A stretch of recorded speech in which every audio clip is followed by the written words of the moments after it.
She has 6 children with a U.S. president, but no one knew. The historic Monticello property in Virginia was a plantation home owned by Thomas Jefferson and is considered an important part of U.S. history. Today, this place is regarded as a national monument that's studied by students from all around the United States and the world. The Virginia plantation had lots of proof and documents, but none of them indicated the freshly uncovered secrets at the site. We now know more about Jefferson's life, property, and hidden children than ever before, thanks to archaeologists and their tireless work. Historians have been taken aback by the recently disclosed facts about President Thomas Jefferson. Carrying a mystery. The third president of the United States was Thomas Jefferson. Before moving to the White House in 1801, his principal residence was the famed Monticello farm in Virginia, more specifically in Charlottesville.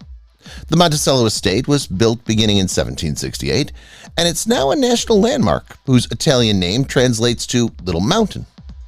The Monticello estate has become so important in U.S. history that an image of the house is inscribed on the reverse of the U.S. nickel. Despite all the accessible material, the Monticello Plantation held a secret that was just recently revealed. The mystery of Monticello. From his father, Thomas Jefferson acquired a plot of land near Charlottesville. At the age of 26, he began construction on the Monticello estate, which included a huge plantation spanning 5,000 acres. The plantation was mostly utilized for tobacco and wheat cultivation during the time.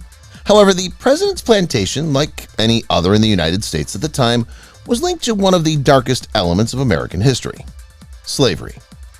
Despite his political opposition, an examination of Thomas Jefferson's Monticello home reveals substantial links to slavery. However, another remarkable finding in 2017 shed light on this riddle. The mystery of who is Sally Hemmings. Sally Hemmings was one of several slaves on Thomas Jefferson's farm. Despite the fact that she was a slave, her life seems to have been connected with Jefferson's in an unexpected way. As a result, historians have been fascinated with Sally Hemmings for more than a century. There wasn't much proof that Sally Hemmings was more than a slave. However, a discovery made over 200 years after her death has revealed fresh details about her life and the circumstances that contributed to the Monticello estate's mystery. The life of Hemmings. Sally Hemmings had a kid named Madison, who claimed that his mother was the half-sister of then-President Thomas Jefferson's wife, Martha. Sally Hemmings was born in 1773, the daughter of John Wales, a plantation and slave dealer, who also happened to be Jefferson's father. Betty Hemmings, Sally's mother, was a lady born into slavery. At the time, the law stated that all children born to enslaved mothers immediately became slaves and were forced to labor on plantations when they reached a set age. Sally's mother, siblings, and herself were transferred to Jefferson's Monticello Plantation as infants and treated as slaves belonging to Martha, who inherited them from her father. The Hemmings children. Sally was the youngest in a family of 6 children. She was 25 years younger than her half-sister Martha Jefferson, the president's wife. The Hemmings siblings were compelled to serve as slaves and domestic servants on the Monticello property where they grew up. Children were placed at the pinnacle of the slave hierarchy at the time, and they were not forced to do any physical labor on the plantation. Sally, along with her brothers and sisters, became domestic servants as a result. She had no idea that she would become a topic of national attention years later. Finding the clues. Sally Hemmings had not been a slave her entire life. She was enslaved from birth until Jefferson's death in 1726, but she was freed for the remaining 9 years of her life. Despite extensive historical evidence, there was little facts about Sally's tenure as a slave on the Monticello plantation.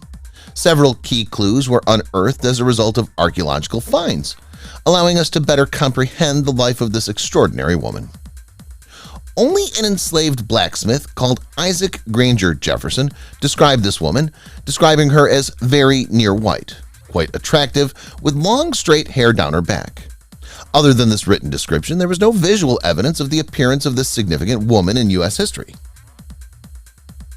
The description of Sally. Unfortunately, no real-life photographs of Sally Hemmings exist, but there are various accounts, including one offered by President Jefferson's grandson, Thomas Jefferson Randolph. Sally was characterized by Randolph as light-colored and decidedly good-looking. According to reliable historians, Sally worked as a chambermaid and seamstress at Jefferson's mansion. There was evidence that Jefferson kept meticulous notes and records regarding finances and births on the estate, but it appears that he never wrote about Sally Hemmings. A trip to Paris. Sally Hemmings' life altered dramatically during her 2 years in Paris. Sally was 14 years old at the time when assigned to accompany Thomas Jefferson's youngest daughter, Mary, to London and then to Paris, since the future president was acting as the United States envoy to France at the time. Sally was not the only Hemmings sibling that went on that trip. Sally's brother, James Hemmings, is shown as the president's chef in Europe. Slavery was outlawed in France at the time Sally visited Paris, according to the law. However, for an unknown reason, she desired to return to the United States, where she was legally deemed a slave. A lot happened in Paris. What occurred in Paris has irrevocably altered Sally's life. During this crucial voyage, Thomas Jefferson, a widower at the time, established an intimate relationship with Sally Hemmings. Sally was just 16 years old, while Jefferson was in his mid-40s. Sally became pregnant as a result of their first time together in Paris. Hemmings returned to the United States from Europe in 1789. Since then, she's given birth to 6 children, who were deemed Jefferson's children at the time because of their likeness.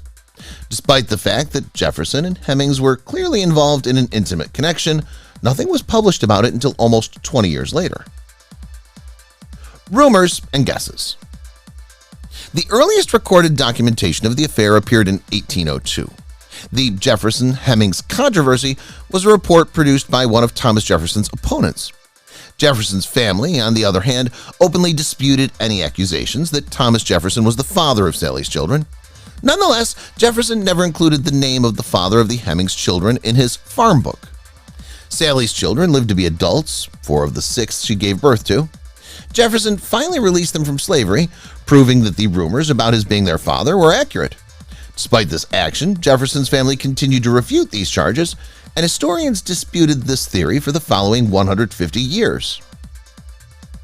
Science gets involved. The paternity of Sally Hemmings' children was long uncertain. Scientists were able to show that Jefferson was the father of the Hemmings children due to significant scientific advancements and discoveries. The historic DNA testing in 1998 revealed Jefferson was the father of at least one of Sally's children, leading historians to believe he was the father of all 6 children. This crucial DNA test revealed a link between a descendant of Eston Hemmings, Sally's youngest son, and the Jefferson male line. Archaeologists would have to wait 2 decades after this crucial DNA testing to learn more devastating details about Sally Hemmings' life. An important discovery. In 2017, the Monticello Plantation was planned to be largely repaired. Archaeologists excavated in the region during this endeavor, which resulted in the discovery of the missing piece of the Monticello enigma. After years of speculation, historians have discovered the enigmatic Sally Hemmings dwelling quarters.